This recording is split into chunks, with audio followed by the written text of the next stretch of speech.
मेरे प्यारे विद्यार्थियों, आज सेमेस्टर 6 का क्लास में आप सभी का स्वागत है। आज हम लोग बात करेंगे CC14 यानी कि काउंसलिंग साइकोलॉजी का यूनिट 1 से कैरेक्टरिस्टिक्स ऑफ इफेक्टिव काउंसलर।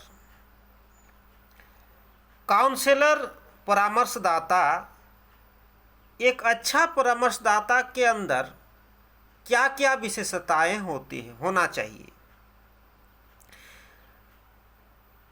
विद्यार्थियों, परामर्शन की सफलता में अच्छे परामर्शन परिवेश और परामर्शदाता की विशेषताएं काफ़ी महत्वपूर्ण है, जैसे शिक्षण, प्रशिक्षण, अनुभव, दक्षता, व्यावसायिक अभिवृत्ति, नैतिक आचरण आदि की बात किया जा सकता है। परामर्शदाता परामर्शी की समस्याओं के स्वरूप को ध्यान में रखकर उसके संज्ञान, अनुभूति, व्यवहार और अंतर्वैयक्तिक संबंधों के क्षेत्र में विभिन्न प्रविधियों के माध्यम से हस्तक्षेप करते हैं तथा समस्याओं के समाधान और लक्ष्यों की प्राप्ति की दिशा में सहयोग देते हैं। अब बात करते हैं परामर्शदाता की व्यक्तिगत विशेषताएं। परामर्शदाता की व्यक्तिगत विशेषता प्रभावी परामर्शदाता में शैक्षिक अभिक्षमता, रुचि, क्षमता एवं उपयुक्त व्यक्तित्व के गुण होने चाहिए। परामर्शदाता की रुचियां और क्षमताएं लोगों के साथ कार्य करने के लिए उपयुक्त होना चाहिए। व्यक्तित्व गुणों के दृष्टि से परामर्शदाता में सामाजिक संबंधों की परिपक्वता होना चाहिए। अन्य व्यक्तियों के विचारों और अभिव्यक्तियों के प्रति संवेदनशीलता होना चाहिए। शांत चित्त प्रवृत्ति के होना चाहिए। परामर्शदाता को विनोदी स्वभाव के होना चाहिए और अपने लक्ष्य के प्रति तत्परता उनमें होना चाहिए। अच्छा एवं आकर्षक शारीरिक गठन, मीठी वाणी और लोगों को अपनी ओर आकर्षित करने का गुण होना चाहिए। इसके अलावे हम ऐसे कुछ विशेषताओं की बात करते हैं जो एक प्रभावी परामर्शदाता के अंदर होना चाहिए। सबसे पहले बात करते हैं एम्पैथिक अंडरस्टैंडिंग यानी कि परानुभूति बोध।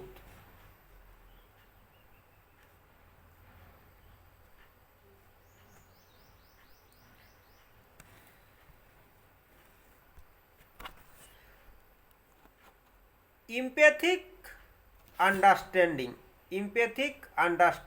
यानी कि परानुभूति बोध। आप सभी जानते ही हैं, दो शब्द हैं, एक एम्पैथी और एक सिंपैथी। तो दोनों शब्दों में क्या अंतर है कि सिंपैथी क्या होता है? कोई गिर गया, मान के चलिए हम रास्ते से जा रहे हैं, देखे बाइक से कोई गिर गया, काफ़ी उनको चोट लगी है। हम जरा सा रुक जाते हैं और उन्हें आहा देखो तो कितना चोट लग गया रे, है ना। हमें दिल से ही सही लेकिन उनका दर्द थोड़ा सा अनुभव होता है और हम उनको सिंपैथी दिखाते हैं, बाप रे बहुत चोट लग गया। लेकिन एम्पैथी में क्या है? एम्पैथी बहुत अंदर से, हर्ट से हम इस चीज़ को अनुभव करते हैं। उसके जगह पर हम अपने को रख के अनुभव करते हैं कि सचमुच उसका दर्द कितना गहरा है। और जब ये अनुभव करते हैं तब हम उसके जगह पर अपने आप को रख के अनुभव करते हैं। और जब ये अनुभव हम में हो जाता है कि उसका दर्द कितना गहरा है, तब हम स्वतः उसके लिए कुछ न कुछ करने के लिए तत्पर हो जाते हैं। तो ये इम्पैथिक अंडरस्टैंडिंग एक काउंसलर में अवश्य ही होना चाहिए। इसके बिना वो इफेक्टिव काउंसलर कभी नहीं बन सकता है, क्योंकि उसके दर्द को जब तक अपने उस स्थान में अपने आप को रख के वो नहीं समझ पाएगा, तब तक उसके जो दर्द है, उसके अंदर जो कमी है, जो क्लाइंट के अंदर जो प्रॉब्लम है, उसको अच्छा से समझ नहीं पाएगा और उसके लिए कुछ कर नहीं पाएगा। एकदम एक अच्छा सटीक शब्द में इसका उदाहरण दिया जा सकता है इम्पैथिक अंडरस्टैंडिंग का, कि दूसरे के जूतों में अपना पैर डाल के देखना। तो ये इम्पैथिक अंडरस्टैंडिंग की गुण, इम्पैथिक अंडरस्टैंडिंग की विशेषता एक अच्छे, एक प्रभावी काउंसलर के अंदर होना चाहिए। नेक्स्ट हम लोग बात करते हैं एक्टिव लिसनर, सक्रिय श्रोता।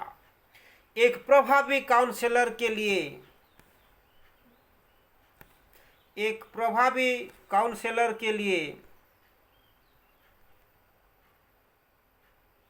एक्टिव लिसनर बनने की ज़रूरत पड़ता है। क्योंकि अगर हम अच्छा से एक्टिवली उसके समस्या को सुनेंगे नहीं, समझेंगे नहीं, तो फिर उसका समस्या समाधान में क्या मदद कर सकते हैं। तो इसलिए एक्टिव लिसनर के रूप में एक काउंसलर को होना चाहिए। सबसे पहले तो आप यूँ समझ सकते हैं, जब आपके अंदर कोई कन्फ्लिक्ट है, कोई दर्द है, कोई समस्या है, जब आप दूसरे को सुना देते हैं तो उसी जगह आप 75% हल्का हो जाते हैं और आपका बीमारी कुछ न कुछ ख़त्म हो जाता है। तो इसलिए एक प्रभावी काउंसलर के रूप में अगर हम एक्टिव श्रोता बन सकते हैं तो हम क्लाइंट का समस्या को बहुत हद तक हल कर सकते हैं। इसलिए एक्टिव लिसनर की विशेषता एक काउंसलर में होना चाहिए। नेक्स्ट बात करते हैं ट्रस्टवर्दी, भरोसेमंद। एक इफेक्टिव काउंसलर भरोसेमंद होना चाहिए। क्लाइंट अगर आपको विश्वास करता है, क्लाइंट अगर आपको विश्वास कर लेता है कि नहीं, ये हमारे समस्या इनके सामने अगर हम रखते हैं तो कुछ न कुछ हल निकल सकता है, तभी जो है ना वो क्लाइंट का समस्या की समाधान हो सकता है। अगर हम भरोसेमंद बन सकते हैं ये जो काउंसलर, तब हम क्लाइंट को बहुत हद तक उसकी समस्या का समाधान कर सकते हैं।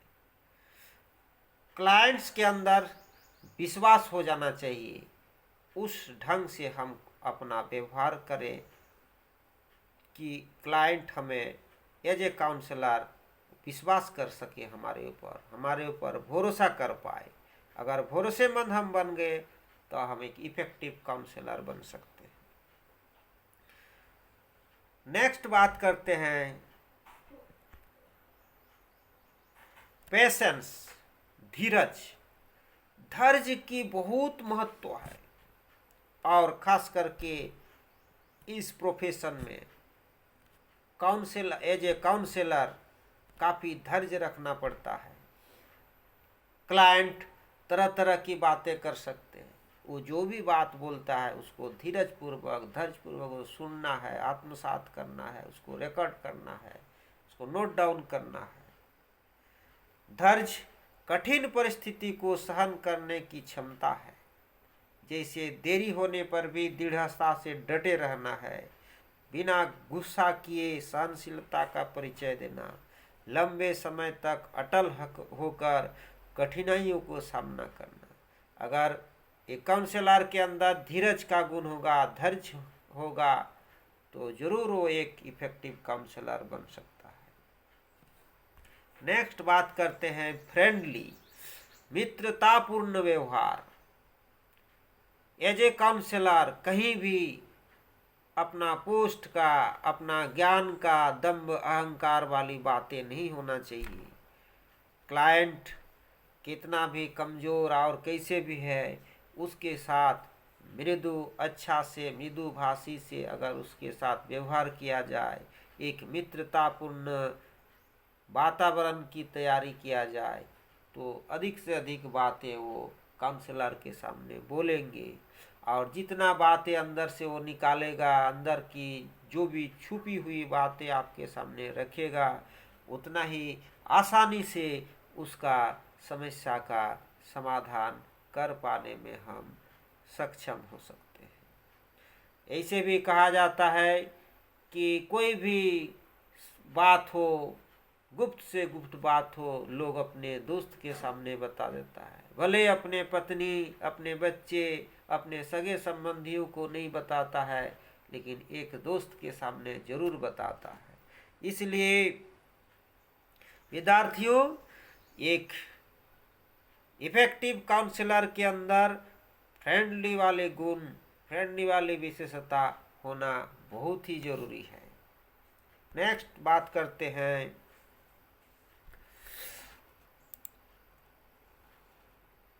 काइंडली, काइंड, दयालु, दया होना चाहिए उसका हृदय में। इफेक्टिव काउंसलर के हृदय में दया होना चाहिए। जब आपके अंदर दया की भावना हो तो आप स्वतः उसके भावना के साथ, उसके दिल के साथ आपका दिल मिलेगा और आप उस क्लाइंट को समझ पाएंगे, उसकी समस्या को समझ पाएंगे। इसीलिए इफेक्टिव काउंसलर के अंदर दया का गुण होना चाहिए।